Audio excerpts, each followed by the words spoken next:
In 2022, we celebrate 130 years of HBCU football. On December 27th, 1892, Livingstone and Biddle College, now known as Johnson C. Smith University, played in Salisbury, North Carolina, with Biddle winning 5-0. Over time, HBCU football has evolved. HBCU football's popularity continues to rise. Millions attend games each year and millions more watch on television. The HBCU bands provide some of the top entertainment in the country. Over that time, some of the best players to ever play in the National Football League played at HBCUs. Every Monday through Friday on the HBCU Football Daily Podcast, national radio and television host Donal Ware takes a look at what's happening in HBCU football and talks with coaches, players, administrators, and media about the 2022 season. Make sure you join the conversation on social media by using the hashtag HBCU130. Now, here's your host, Donal Ware. You got it locked to the HBCU Football Daily Podcast for today, Monday, September 26th.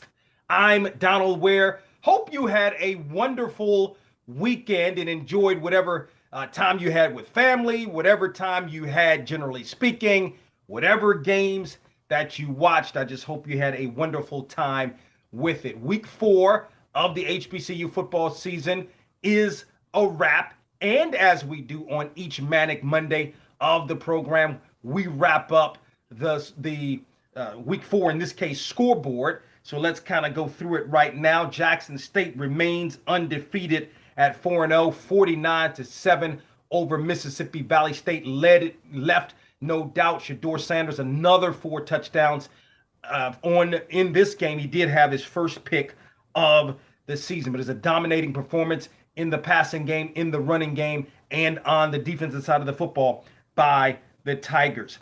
It was Prairie View A&M over Alabama State, 25-15. So you have a situation where Alabama State has its first loss of the season. Bethune-Cookman defeated Grambling 36-19 in Daytona Beach. And one of the things that I've noticed over the years about Terry Sims coached teams is that coming off a bye week, they're usually going to either win the game or play well. Excuse me, in this case, won the game against Grambling, who was coming off that big loss to Jackson State. But this is the same Grambling team that also beat Northwest State as well.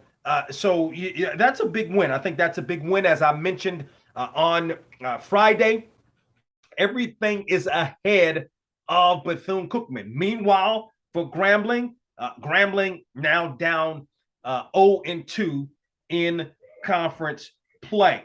It was Florida A&M defeating Alabama A&M 38-25. Alabama A&M is now 0-4 on the season. Texas Southern fell to Texas San Antonio 52-24. It was Alcorn State defeating Arkansas Pine Bluff 38-21. I really like the way that Alcorn State is playing right now. They're getting it done through the running game. They're getting it done defensively. And Howard is running back 4 touchdowns. He had 4 rushing touchdowns in the game, and he had was 295, I think, yards rushing, close to 300 yards rushing in this game. And as a matter of fact, certainly he's in the running for the Box to Row National Player of, or the HBCU, that is, National Player of the Week. North Carolina Central remained undefeated, defeated Virginia University of Lynchburg 59-14. Delaware State fell to Merrimack 26-13. It was North Carolina A&T defeating South Carolina State 41-27. That was our HBCU National Game of the Week. We're going to break that game down a little bit more on Tuesday in Takeaway Tuesday. And I mean, you know, that's a tough one for South Carolina State. But again, for South Carolina State, still a couple of more non-conference games before the Bulldogs get into MEAC play. Norfolk State remains winless on the season. Didn't think I would see that coming 4 weeks in. Lost to St. Francis 45-26. Hampton goes down. First loss of the season, falling to Delaware 35-3. Lincoln of Pennsylvania now evens its record at 2-2 on the season, 1-1 in CIAA play. Gets a field goal at the end as the time expired to defeat Johnson C. Smith 29-28. I think I said this a couple of weeks ago. I think Josh Dean has Lincoln on the right track. West Virginia State fell to nationally ranked Notre Dame of Ohio 48-13. It was Tuskegee getting by Allen 35-27, but now Tuskegee has won 2 games in a row. Fort Valley State remains undefeated, beat a pesky Bluefield State team 44-27. Miles over Central State 34-14. Bowie State snaps a 2-game losing streak, beating St. Aug's 36-20. The Falcons remain winless on the season. Shaw made it 2 in a row, defeated Elizabeth City State 35-16. It was Lane over Edward Waters 20-9. Lincoln of Missouri continues to be a tough road. Remains winless on the season, falling to Northeastern State 38-10. Texas College, tough road for the Steers, losing to Wayland Baptist 65-31. Savannah State gets a win, now evens its record at 2-2, defeated Morehouse 15-3.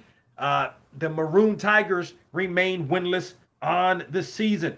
Virginia Union defeated Fayetteville State 31-28. That was a big matchup. The score a little bit closer than the game may indicate, although it was a close game. Is that Fayetteville State was able to get a touchdown, late with less than a minute remaining in the fourth quarter. Virginia State defeated Livingstone 37-7.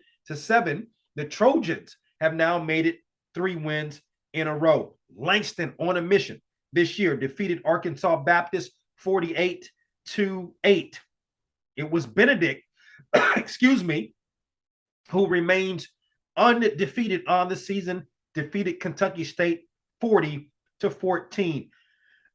Chowan over Winston-Salem State 21-7.